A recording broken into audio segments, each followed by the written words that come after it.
अब लोग 15 साल पीछे नहीं जाना चाहते हैं कि दीदी हम ललटेन युग में नहीं जाना चाहते, अब हम एलईडी युग में आ चुके हैं, तो अब हम ललटेन युग में नहीं जाना चाहते। ये सच थोड़ा कड़वा लगता है ना, और उनमें सच बोलने की क्षमता है। सच में जो मुझे देखने के लिए मिला, और उन्होंने कल मन से भी कहा था कि जो मेरे अपने हैं मैं उनका अपना हूँ, कि तो वो हिंदुओं को भी मिल रहा है, मुसलमानों को भी मिल रहा है। चाहे हम मुझे से बात याद आया हमें कि बिहार अभी भी बहुत से मुद्दों में निचले तबके पे, एकदम निचले पैदान पे है, हमने को विकसित राज्य का दर्जा नहीं मिल रहा है।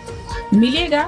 घोटाला का तो हम बात नहीं कर सकते, लेकिन कितना कर सकते हैं कि नीरव मोदी और विजय माल्या जैसे लोग का भी इसी सरकार में नाम उछल कर आया है सामने। अब देखिए, हम धान में थोड़ा बहुत एक उन्हें बोलते खखरी तो होता ही है। ही से क्या पूछ रहे हो, राह कहाँ तक जाएगी, और दरिया से क्या पूछ रहे हो, नीर कहाँ तक जाएगी। धनुष की डोर निशाना साधो अपनी मंजिल का, बाद में देखा जाएगा कि तीर कहाँ तक जाएगा। नमस्कार, आप अमृत बिहार न्यूज देख रहे हैं। अभी हमारी मौजूदगी गोह में है और गोह में दूसरे चरण में चुनाव होने हैं। फिलहाल यहाँ का माहौल जो है चुनाव के अंतिम दौर में है और लोग यहाँ पे डेली के डेली किसी न किसी जनसभा का आयोजन देख रहे हैं। यहाँ पे बड़े बड़े नेता लोग का आगमन हो रहा है। मेरे साथ एक मैडम हैं जो कि रांची से आई हैं, झारखंड से यहाँ प्रवासी के रूप में आई हैं और प्रवास पे हैं ये बिहार में। और यहाँ पे गो विधानसभा के प्रत्याशी डॉक्टर विजय कुमार के पक्ष में ये लगातार काम कर रही हैं, और कैसा इनको रिस्पांस मिल रहा है, कैसा यहाँ का माहौल लग रहा है, इसी से जुड़ा हुआ इनसे कुछ बातचीत कर लेते हैं। सबसे पहले मैडम, आपका अमृत बिहार न्यूज में स्वागत है। जी बहुत बहुत धन्यवाद। सबसे पहले तो मैं आपके चैनल को धन्यवाद देती हूँ। और मेरा नाम लवली गुप्ता हुआ, मैं झारखंड के पलामू जिले की रहने वाली हूँ, और मैं अपने पार्टी के प्रदेश कोषाध्यक्ष महिला मोर्चा के पद पर आसीन हूँ। मैं पहली बार यहाँ नहीं आई हूँ, इससे पहले भी हमारा प्रवास यहाँ हो चुका है, और उस समय से ही मैं यहाँ के लोगों के मन में जो मैं देख रही हूँ, बस एक ही बात है मोदी जी के प्रति, नीतीश जी के प्रति, और लोग विकास को चुन रहे हैं, लोग विकास के मुद्दे पर वोट कर रहे हैं।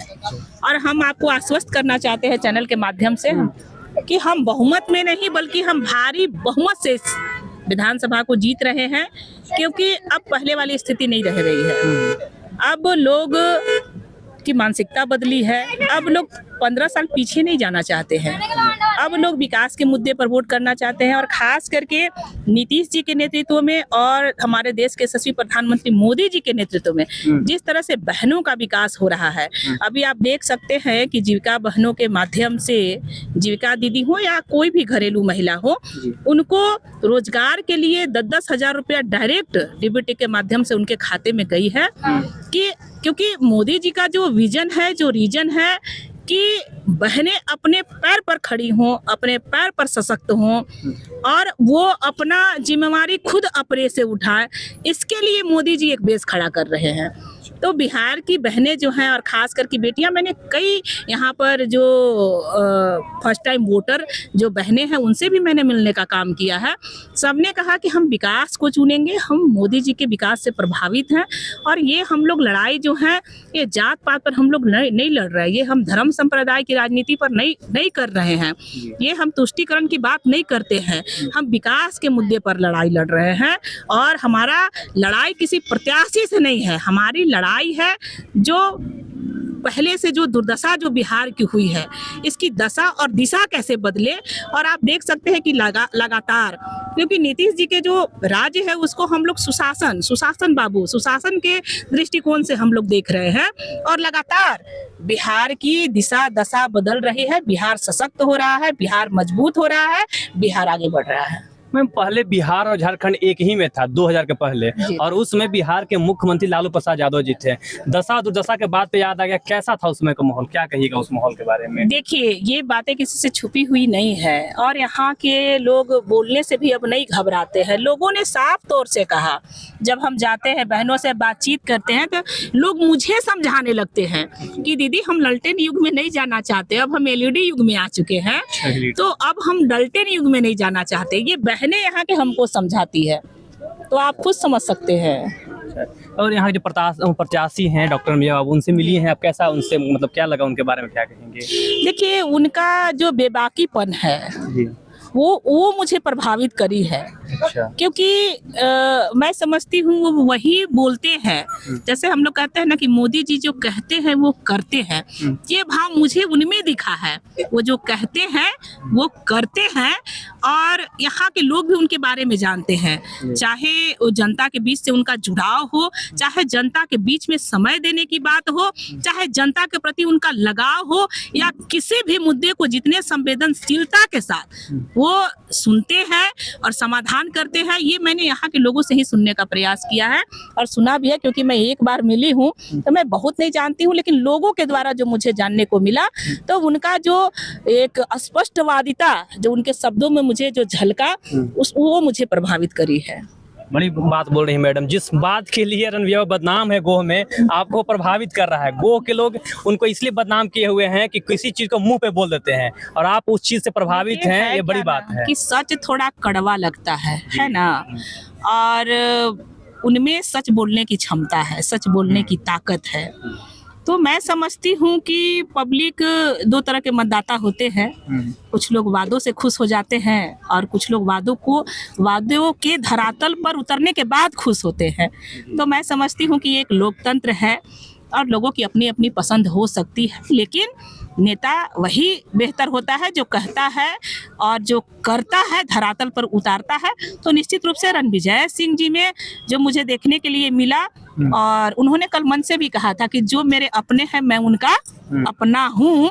तो कहीं ना कहीं एक नेता का अपना वोटर के प्रति लगाव होता है, और निश्चित रूप से जब वो जीतेंगे तो बहुत सारे हमारे विकास के मुद्दे हैं। प्रत्याशी तो है ही हमारे, और बहुत सारे हमारे पास विकास के मुद्दे हैं।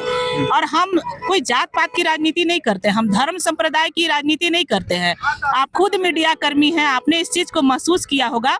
अगर अभी 10-10 हजार अगर खाते में आया है बहनों के पास, तो वो केवल जात धर्म या संप्रदाय देखकर नहीं आया। अगर हिंदू बहनों को आया तो मुस्लिम बहनों को भी आया है। चाहे हम बात करें यहाँ पर आयुष्मान योजना की, तो वो हिंदुओं को भी मिल रहा है, मुसलमानों को भी मिल रहा है। चाहे हम आवास योजना की बात करें, उनको हिंदुओं को भी मिल रहा है, मुसलमानों को भी मिल रहा है। तो यहाँ तो जात पात और धर्म संप्रदाय की बात होनी ही नहीं चाहिए। मैं हिंदू भाइयों बहनों से क्या, मैं तो मुस्लिम भाइयों बहनों से अपील करना चाहूंगी कि जिस तरह से देश हमारा आगे बढ़ रहा है, पहले हमारा देश है, पहले हमारा राष्ट्र है, तब हमारी जाति है, तब हम हैं। तो मैं समझती हूँ कि आज जिस तरह से मोदी जी के नेतृत्व में आज पूरा दुनिया एक ग्लोबल लीडर के रूप में हमारे मोदी जी उभरे हैं, और हमारा जो देश है, जो भारत है, वो विश्व गुरु बनने की ओर अग्रसर है। हमारी जो जीडीपी जो ग्रोथ है वो हमारे चौथे स्तंभ पर पहुंच गया है, और 2047 में हम विकासशील से हम विकसित भारत की ओर बढ़ने वाले हैं। तो हमारा जो विजन है वो स्पष्ट है। हम विकास के मुद्दे पर हम इस लड़ाई को लड़ रहे हैं। कोई हम विकास के मुद्दे से बात याद आया हमें कि बिहार अभी भी बहुत सारे मुद्दों में निचले तबके पे है, एकदम निचले पैदान पे है, मतलब कि नीचे से काउंटी से पहले स्थान पे है। ऐसा भी अभी देखा जा रहा है। बहुत सारा देखिए, बदला है, बिहार बदला है। ऐसा नहीं है कि मैं पहली बार पटना आई हूँ, वो हो सकता है कि मैं दूसरी बार आई हूँ, लेकिन पहले भी मैं बिहार में आई हूँ। और ये देखिए, अगर आप हर अपना अपना देखने का दृष्टिकोण होता है। प्लान भी बीच में आता है, प्लान बिहार नहीं रुक रहा है, लगातार लोग प्लान कर रहे हैं बिहार। देखिए, मोदी जी के बाद बड़ा सा कॉन्सेप्ट है, समझे। आज अगर मोदी जी हमारे ग्लोबल लीडर बने हैं, तो ऐसा नहीं है कि वो बिहार के बारे में नहीं सोचते हैं, वो वहाँ के युवाओं के बारे में नहीं सोचते हैं, कैसे हमारा पलायन रुके इसके बारे में वो नहीं सोचते होंगे। हम समझते हैं कि मोदी जी जितने दूरदृष्टि रखने वाले लीडर हैं, उनके सब स्कैनिंग कर रहे हैं बिहार को, है ना, और सारा यहाँ का मुद्दा उनके पास है। अब कहने का मतलब है कि विकास की जो गति होती है वो हम अचानक से नहीं कर सकते कि किसी चीज को हम बदल सकते हैं, पर विकास हो रहा है, इस बात से आप खुद इनकार नहीं कर सकते। विकास हो रहा है मैम, लेकिन एक सवाल आता है बीच में कि बिहार को विकसित राज्य का दर्जा नहीं मिल रहा है। मिलेगा। आज देखिए, आपका मखाना बोर्ड का गठन हो गया। आज बहनों को सशक्त करने के लिए, आज यहाँ की बेटियों को सशक्त करने के लिए सिविल सर्विसेज का जो परीक्षाएं होती है उसके तैयारी के लिए 50,000 से 1 लाख रुपया सहयोग मिल रहा है, स्कॉलरशिप मिल रहा है, लोन मिल रहा है। और मैं समझती हूँ कि बेटियों के जन्म से लेकर विदाई तक सरकार सुरक्षा प्रदान कर रही है। पहले कहाँ था, पहले एक गरीब अगर बीमार हो जाता था, किसी के यहाँ अगर गंभीर बीमारी हो जाती थी तो उसका खेत जमीन सब बिक जाता था। लेकिन आज आयुष्मान भारत के चलते 5 लाख तक की राशि मुफ्त में मोदी जी उनको दे रहे हैं। क्या गरीब आज सशक्त नहीं हो रहा है? ये गरीब सशक्त हो रहा है, जाहिर सी बात है, समय बदल रहा है तो लोग भी बदल रहे हैं। लेकिन मैम एक सवाल में आखिरी होगा इसका, जो आप गांव-गांव जा रहे हैं, लोग से मिल रही हैं, शिकायत लोग क्या कर रहे हैं? बड़ाई की बात है, शिकायत लोग क्या करते हैं, मैम ये नहीं हुआ, ये होना चाहिए था।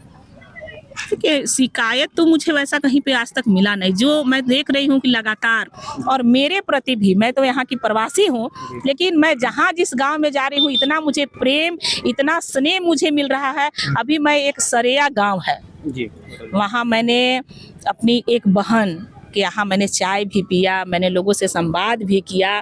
तो है क्या ना कि देखिए, लोग यहाँ पर दिग्भ्रमित करते हैं, जाति पाति के नाम पर, अगड़े पिछड़े के नाम पर बांटने का प्रयास करते हैं। मैं कहती हूँ कि हम विकास को चुने, हम राष्ट्र हित में अपना मतदान करें, हम देश हित में अपना मतदान करें, तो मैं समझती हूँ कि भारतीय जनता पार्टी से बेहतर कोई विकल्प नहीं है। और मैं लोग से भी अपील कर रही हूँ कि जाति पाति और धर्म संप्रदाय का नाम पर नहीं, बल्कि विकास को चुनिए।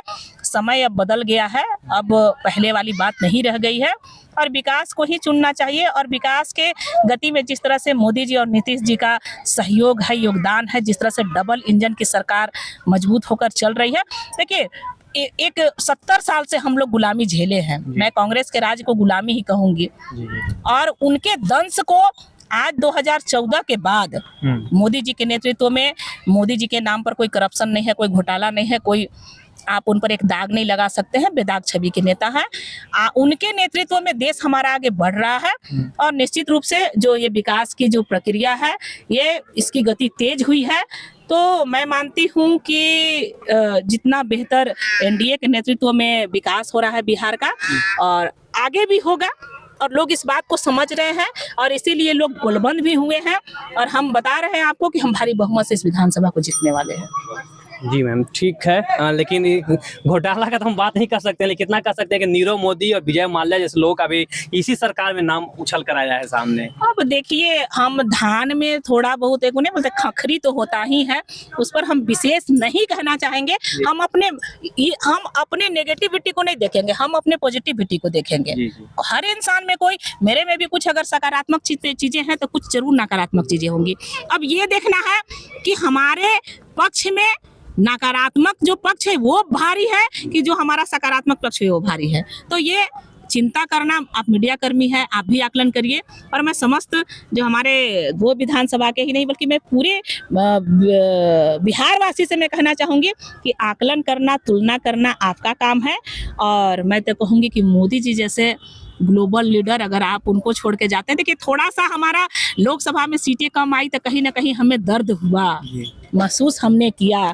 तो इस चीज को पुनः याद करने की जरूरत है। ये नहीं कहने का कि नहीं हम तो जीत ही रहे हैं, नहीं, एक एक वोट हमारा भारतीय जनता पार्टी के खाते में जाए और हम भारी बहुमत से जीते। और जिस तरह से ये बिहार आगे बढ़ रहा है उसमें हमारा गिलहरी योगदान हो, इसके लिए हम अपनी भूमिका को सुनिश्चित करें। आपका बहुत बहुत धन्यवाद, बहुत बहुत आभार।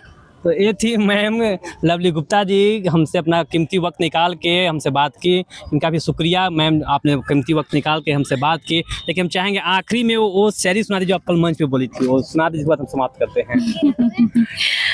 राही से क्या पूछ रहे हो जी, राह कहाँ तक जाएगी, और दरिया से क्या पूछ रहे हो नीर कहाँ तक जाएगी।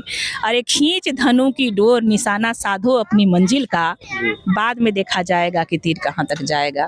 तो मैं फिर भी ये अपील है लोगों से कि अभी जो हमारी भूमिका है, हम पहले ये सुनिश्चित करें कि हमारा एक एक वोट भारतीय जनता पार्टी के खाते में जाए।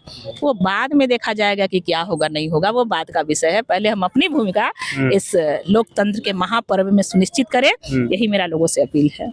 देखिए मैम, बहुत सारा बात इशारा में करें, तीर अब नीतीश कुमार से जोड़ के नहीं देखना है, तीर का मतलब कुछ इनका और है। बाकी आप लोग की क्या प्रतिक्रिया है कमेंट में दीजिएगा। फिलहाल के लिए इतना ही, मुझे दीजिए इजाजत। जय हिंद।